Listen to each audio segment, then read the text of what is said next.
साथियों नमस्कार। आर के त्यागी गाजियाबाद एनसीआर दिल्ली ओम सच्ची जनवानी चैनल पर आपका स्वागत है। चैनल को प्लीज़ सब्सक्राइब करें, वीडियो को शेयर लाइक कमेंट करें।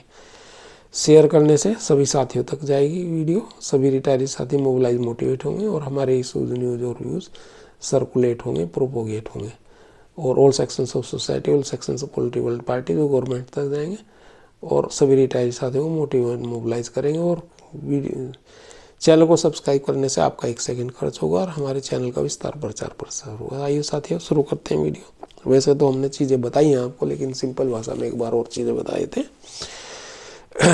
उससे पहले एक निवेदन, आर्थिक सहयोग की अगर संभव हो सके तो करें, आर्थिक सहयोग जरूर करें हमारे काम को देखते हुए। अगर आपको पसंद है 8588898205 8588898205 आर के त्यागी। साथियों मैं आपको ये बताऊं कि अभी बीएमएस ने बहुत अच्छा लेटर लिखा है पेंशन अपडेशन के। हालांकि उन्होंने एक्स ग्रेशिया रिव्यू के बारे में भी वो कुछ लाइनें लिखी हैं, लेकिन वो तो 100-200 रुपये ही बढ़ना है। पर पेंशन अपडेशन का उन्होंने बढ़िया लेटर लिखा है। और ये आईवा पार्क ने भी लेटर लिखा था पहले इस तरह का। और तमाम वो चीज़ें जो इसमें संभव थी वो सिवाय गोड बोले वाला लेटर इन्होंने नहीं उसमें लिख रखा। जो गोड बोले थे जनरल सेक्रेटरी आईबोक, उनको एक लेटर लिखा था कि आपका जो पेंशन अपडेशन है आईबीए वो सेंट्रल गवर्नमेंट पेंशन स्कीम के आधार पर है, क्योंकि वहाँ 6 महीने में ही डीए मिलता है तो 6 में इसमें मिलेगा, 3 महीने मिलेगा। उन्होंने 3 महीने की डिमांड करी थी। एक तो ये उसमें नहीं है और दूसरे उन्होंने स्पेशल अलाउंस का मुद्दा नहीं लिया, क्योंकि जबकि वो 60-70% रिटायरीज को प्रभावित कर रहा है जो 11 के बाद नवंबर 12 के बाद में रिटायर हैं और उनकी पेंशन को 10,000 से 20,000 से 35-32 हज़ार तक प्रभावित कर रहा है, कम कर रहा है। और पेंशन अपडेशन उनके 1,000-2,000 ही रुपये बढ़ पाएंगे। तो ये है, तो हमने एक तो उनको ये लिखा है, ये सब भेजा है उनको, और लोगों को भी लिखा है, वो इन्हें करना चाहिए था। पर पेंशन अपडेशन उन्होंने करीब करीब सारे तथ्य उन्होंने लिखे हैं वो। और हालांकि छोटी मोटी 1-2 मिस्टेक है वो मैंने उनको बताई हैं। जैसे 94 में हुई थी स्मॉल कमेटी की मीटिंग, उन्होंने 1984 लिख दिया। लेकिन तमाम चीज़ों को ये किस तरह से करते हैं वो एडिशनल जॉइंट सेक्रेटरी को है। पहले तो वो सेक्रेटरी जी से मिला करते थे, फाइनेंस सेक्रेटरी से मिलते थे या फाइनेंस मिनिस्टर से मिलते थे।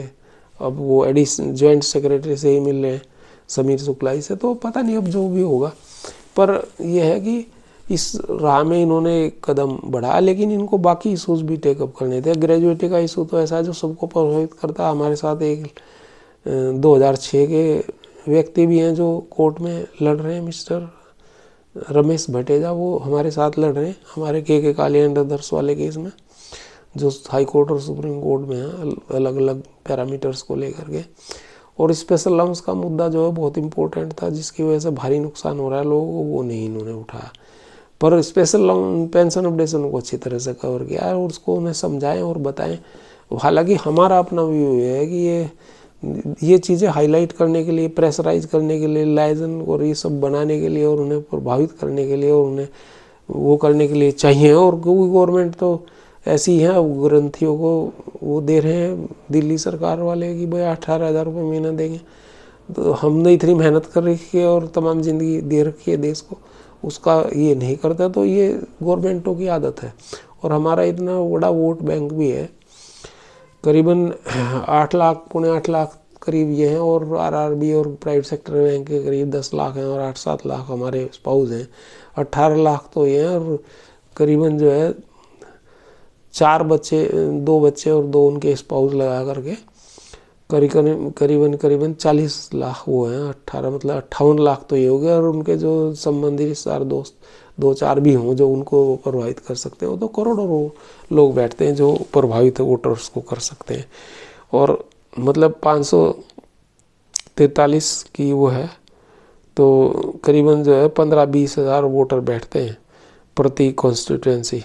तो उसके 50% भी अगर डाइवर्जन हो जाए 8-10 हज़ार, तो गवर्नमेंट को भारी प्रभाव पड़ेगा। अभी तो 95% इसी रूलिंग पार्टी को वोट दे रहे हैं, लेकिन अगर रिवर्स हो गए तो 15-15 हज़ार वोटों का फर्क पड़ जाएगा। ये तो जीतते हैं 1,500 और 2-4 हज़ार वोटों से भी। तो लेकिन गवर्नमेंट की अभी समझ में नहीं आ रही ये चीज़ें। हमने उनको समझाने की बहुत कोशिश करी, बीएमएस के माध्यम से भी सब बातें बता रखी हैं बीएमएस को और दूसरे माध्यमों से भी, लेकिन नहीं, कान पर जू नहीं रेंग रही। और मीनाक्षी लेखी जी को भी एक बार ये सब बातें हमने कही थी, एक सम्मेलन में बताई थी बातें। मंत्री भी रही हैं, पर वो तब मंत्री नहीं थी और अब फिर इलेक्शन लड़ने जा रही हैं वो दिल्ली में, और बीजेपी में अच्छी पोजीशन उनके। लेकिन गवर्नमेंट की समझ में ये बात आती नहीं, बीजेपी सरकार की भी नहीं आती और कांग्रेस गवर्नमेंट की भी सरकार की समझ में नहीं आती थी। तब बीजेपी वाले कहा करते थे कि हम कर देंगे आपकी हमारी गवर्नमेंट, तो इनकी गवर्नमेंट आई, नहीं करा इन्होंने कुछ भी। फैमिली पेंशन को छोड़ के कोई इशू नहीं करा, दिए भी एक दो छोटे मोटे करे, एक्स ग्रेशिया के कोई मायने नहीं है, वो तो लोगों ने भीख निदान बता दिया था उसी टाइम। 1000, 1500, 500 से लेकर के शुरू है, वो बहुत छोटी अमाउंट है, नेग्लिजिबल है। जो हमें मिलना है उसका 10% है, 10% से भी कम।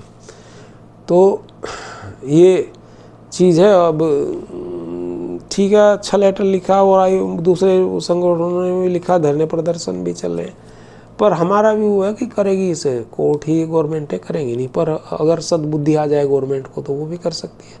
और बीएमएस का क्या है कि वो बीएमएस को शायद गवर्नमेंट से उनकी लाइनिंग है, तो वो बता देते हैं कि भाई क्या इशूज़ को लेकर चलो, क्या को नहीं लेकर चलो, तो वो समझ में नहीं आता, वो उस बात को कहने लगते हैं ज़ोर शोर से, हमने कई बार देखा है।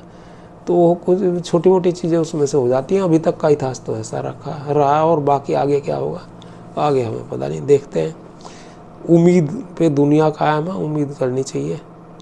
और बाकी हमने तो लोगों से आशा की थी, यूनियंस को भी कहा था, सर्कुलेट भी किया था, वीडियो बना था कि भाई आप लोग दिल्ली में इलेक्शन है, इस मुद्दे को यहाँ उठाओ, हर कॉन्स्टिट्यूंसी में 2-2 जगह कॉर्नर मीटिंग्स करो, नुक्कड़ सभाएं करो और इनको मुद्दे को उठाओ, गरमा दो मुद्दे को। चूँकि यहाँ केंद्र सरकार भी रहती है, हायर अथॉरिटीज सब यहीं रहती हैं, यहीं से फैसले होते हैं। लेकिन अभी तो किसी ने इस पर वो क्या नहीं। धन्यवाद साथियों, भारत माता की जय, वंदे मातरम, थैंक्स।